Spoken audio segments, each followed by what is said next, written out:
Pô, eu já vou adiantando que não funciona assim, não é tão fácil. Porque a gente não tá lidando com qualquer dor, e nem uma dor só. Estamos falando de um conjunto de dores. E das que o amor pode proporcionar, a mais esquisita e marcante, na minha opinião, é a do luto. Bukowski tem até uma frase: as relações humanas são estranhas. Você fica com uma pessoa por um tempo, comendo, dormindo, vivendo e amando com ela, conversando, indo a lugares juntos, e então para. Repentinamente, para. E aí você tem que lidar com a morte de alguém que não morreu.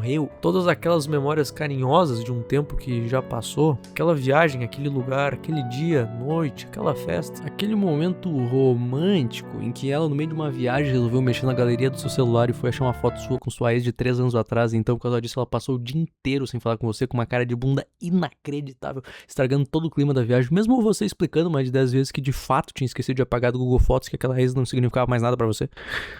Nada vai se repetir como foi antes. Acabou. Tanto aquele sorriso como aquela risada, aquela voz, aquele olhar, cabelo, aquele jeito, aquele abraço, aquela pessoa. Você nunca terá nada daquilo novamente. E o único lugar em que ela e aqueles momentos permanecem vivos são na sua memória. Então não, Joaquim Manuel, não é indo na porra da bote azul que se cura a dor do amor. Isso só piora, porque você não tá lidando, tá apenas se distraindo, empurrando algo para baixo do tapete que em algum momento acabará crescendo tanto e se sobressaindo, ficando maior do que o próprio tapete, de modo que será impossível ignorar. Mas então, o que a gente pode fazer para tratar de um sentimento tão forte, né? É sobre isso que eu gostaria de falar nesse vídeo. Como lidar com a dor do amor. De forma pessoal, eu mostrarei o que me ajudou em alguns momentos, mas primeiramente vamos entender melhor o sofrimento.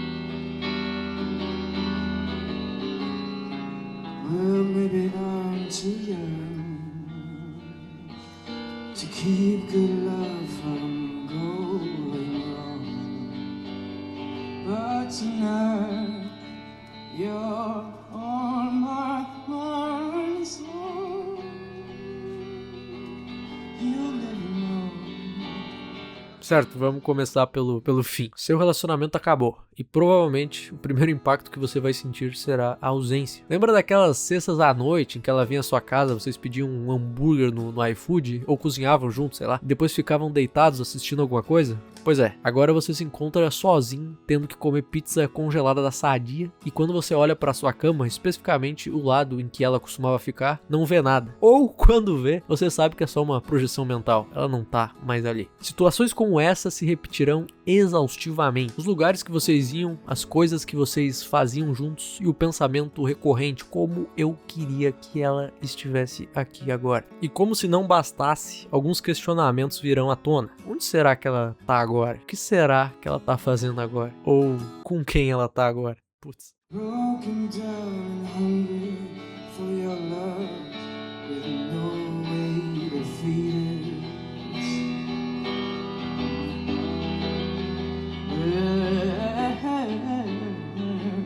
Are you the night child? You know how much I need it.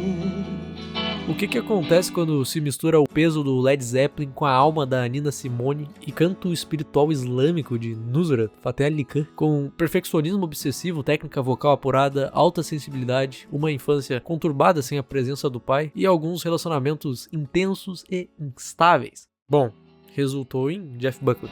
Too young to hold on, and too old to just break free and run. Listen now, sometimes a man gets carried away when he feels like he should be having his fun.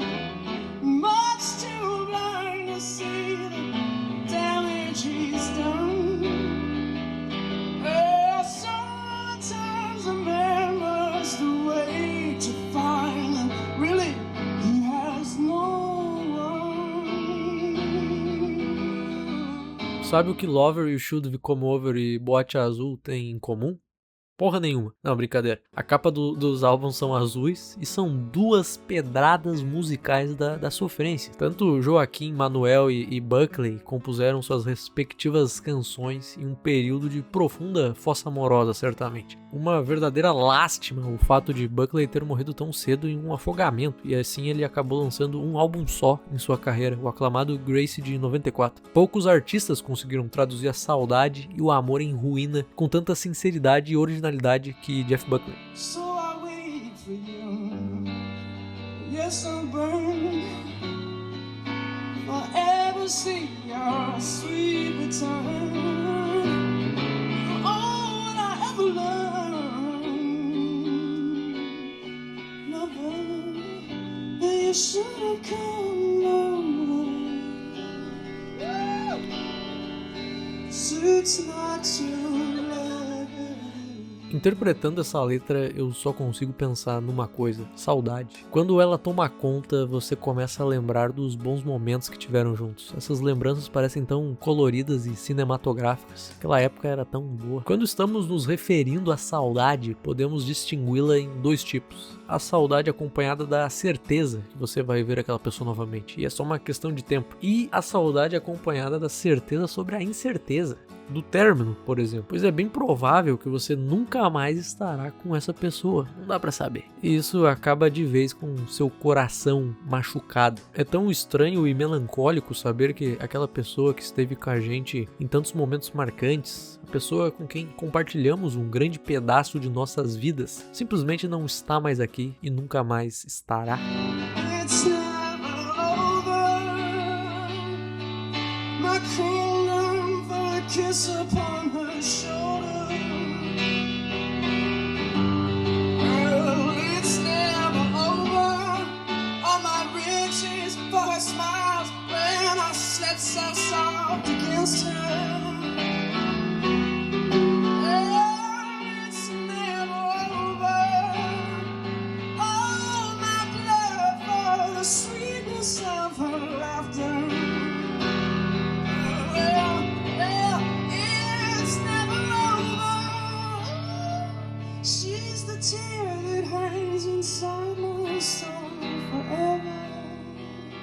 Ela é a lágrima que escorre dentro da minha alma para sempre. Puta que pariu. Aqui você se encontra no fundo do poço. Sente que perdeu algo dentro de você. É como se você tivesse perdido um órgão, tipo o pulmão, só que mais doloroso. Você não só sente saudade dela e daqueles tempos, mas sente saudade de você, da maneira que você era, do jeito que você se sentia, da leveza, do bem-estar, do propósito, de como aqueles dias passavam. Você pode até pensar em voltar no tempo para fazer as coisas de um jeito diferente. Bom, você tá em abstinência, maluco, obcecado. Tudo lembra a ela, você pensa nela o tempo todo. E é tão intenso que parece com a abstinência do crack. Falando assim, parece que eu sei como é que é a abstinência de crack, né? Não sei. Mas os estudos de neuroimagem mostram que o cérebro apaixonado ativa as mesmas regiões e com intensidade comparável ao cérebro em uso de cocaína. Nesse estado de abstinência, a única coisa que parece fazer sentido é dormir. Pois quem sabe assim você possa sonhar com ela e ao mesmo tempo cessar a dor por algumas horas. O problema será na hora de acordar às 5 da manhã para pegar o ônibus e trabalhar no atacadão. Mas bom, o que importa é o sonho.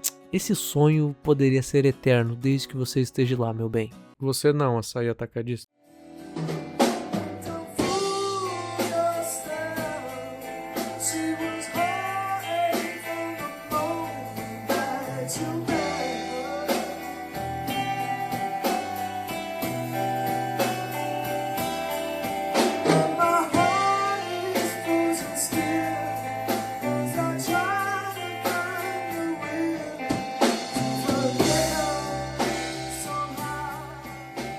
Num vídeo em que falo sobre Buckley, eu não poderia deixar de fora Forget Her, que é a minha música favorita dele. Ela traz uma dualidade de significado que é interessante. Quando ele canta But Don't Fool Yourself, ele pode estar se referindo a duas coisas ao mesmo tempo, como não se engane, não fique triste, porque ela não era a flor que se cheira desde o início. Mas também pode significar para de tentar se enganar, você perdeu ela e tá ferrado da cabeça por causa disso. Não tenta fingir que vai ficar bem sem ela.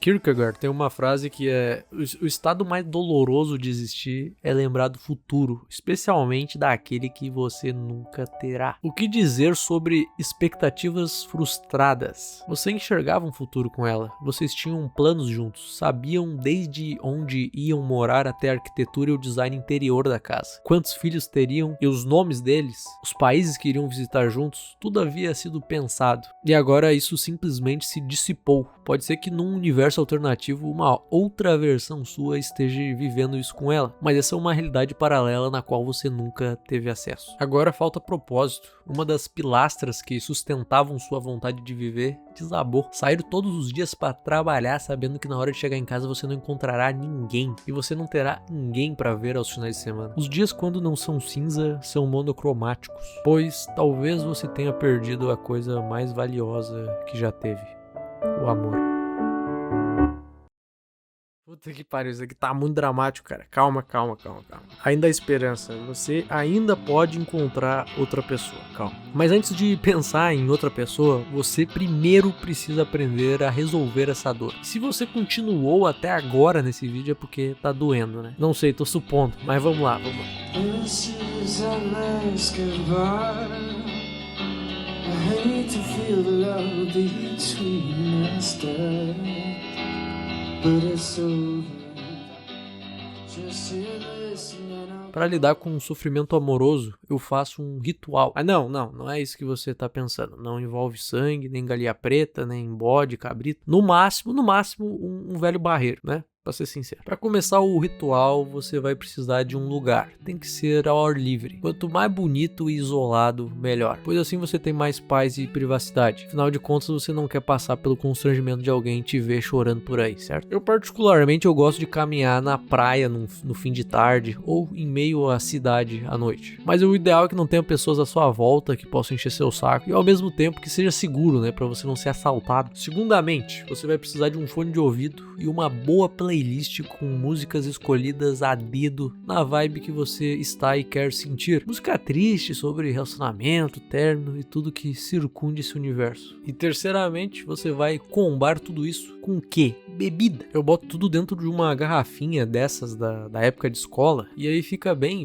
discreto e show de bola. Você não precisa de nada caro. Eu gosto de vinho barato, eu gosto de vodka com Sprite. Obviamente, o importante é ter um teor alcoólico generoso e ser bebível. É isso. E sinceramente costuma ser algo bem terapêutico. Você vai fazer a sua caminhada ouvindo o seu Jeff Buckleyzinho, o seu Radiohead, o Arctic Monkeys, bebendo sua biritinha, apreciando a paisagem, sentindo o vento na cara enquanto você está lá, cambaleando, derrubando bebida, caindo no chão, falando sozinho, lembrando, imaginando, vendo imagens em sua cabeça, chorando um pouco, gritando, sentindo e colocando pra fora toda aquela dor que, olhando por uma análise fria, é bem ridícula e sem sentido, né? Mas fazer o quê? A dor é real, dói e é real, cara. Quem tá sentindo sabe. Esse ritual proporciona momentos que são muito especiais pra mim, pois eles dão vazão àquele negócio ruim que tá preso dentro de mim. É preciso liberar esse negócio, cara. É melhor pra fora do que pra dentro, como diria o Shrek. A trilha sonora amplifica aquele sentimento, a bebida te deixa mais relaxado e sensível, enquanto o cenário te passa liberdade e paz de espírito. É um momento de solitude, você precisa estar sozinho, só assim você vai se sentir inteiramente presente. E depois de beber pra caramba, eu vou simplesmente dormir e no outro dia já me sinto bem melhor, mais leve. Aquela angústia de antes ficou pra trás. Eu nomeei isso de ritual de expurgo. É assim que eu lido com a dor do amor. Esse método não é muito diferente do senhor que fica no bar bebendo cachaça e aí começa a chorar quando toca a boate azul. Em essência é a mesma coisa. A única diferença é que o meu é adaptado à minha realidade. Eu não quero acabar chorando na porra de um bar em volta de outras pessoas, de um monte de velho. Se é pra chorar, que seja na beira da praia, sozinho, vendo o pôr do sol, ouvindo minha música, tomando meu negóciozinho. Cara, é preciso chorar. O homem que não chora acaba morrendo cedo. Essa é a verdade. Pois toda aquela tristeza de anos acumulada, sem vazão, vai terminar se materializando em alguma doença, um câncer, um infarto. Eu falo isso sem base científica e sem compromisso com a verdade, mas eu de fato acredito nisso. Então, em resumo, chore.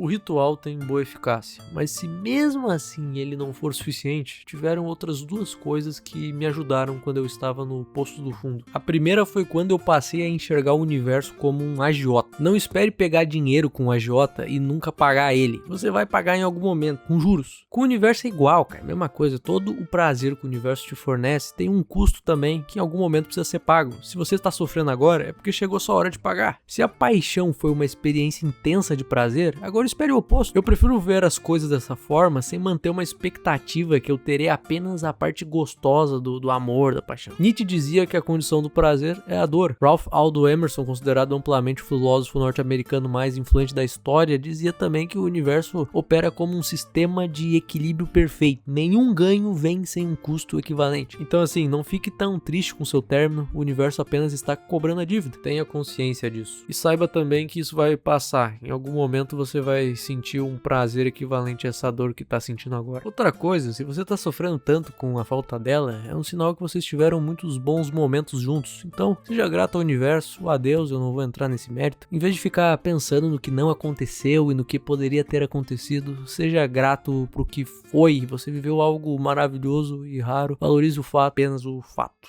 Segundamente, você pode simplesmente parar de se identificar com o seu eu sofredor. De forma sintetizada, vamos resumir isso aqui, vai. Há tradições filosóficas orientais que descrevem a mente como composta de duas partes, humanas, a parte que sente, o nosso fluxo automático de pensamentos e sentimentos, tipo aquela vozinha, né, que surge falando, tô com fome, minha mulher me traiu, o Grêmio perdeu de novo. E tem o Sakshi, que é literalmente testemunha. É a outra parte, a consciência que observa os pensamentos e sentimentos, ou seja, observa humanas, mas ele observa sem se identificar com eles, como se fosse algo à parte, né? Como eu já disse antes. A ideia é focar sua energia em observar, sem fazer parte, como se fosse alguém de fora que está sofrendo, não você. Assim, você não vai deixar de sentir a dor, porque isso é impossível, mas ela vai ter menos impacto e será mais temporária. A dor é inevitável, mas o sofrimento é opcional. Nem os monges são imunes a pensamentos, desejos e sentimentos. A única diferença, na verdade, é que na mente deles a emoção surge, é reconhecida e depois passa, sem que eles fiquem realmente presos nela. Isso foi um resumo, como eu disse, parece simples, mas é difícil pra caramba na prática, exige muito exercício. E um dia eu pretendo fazer um vídeo abordando isso com mais detalhes. E essas foram as 3 formas de lidar com a dor do amor. E se nenhuma delas funcionar, na pior das hipóteses, saiba que dar tempo ao tempo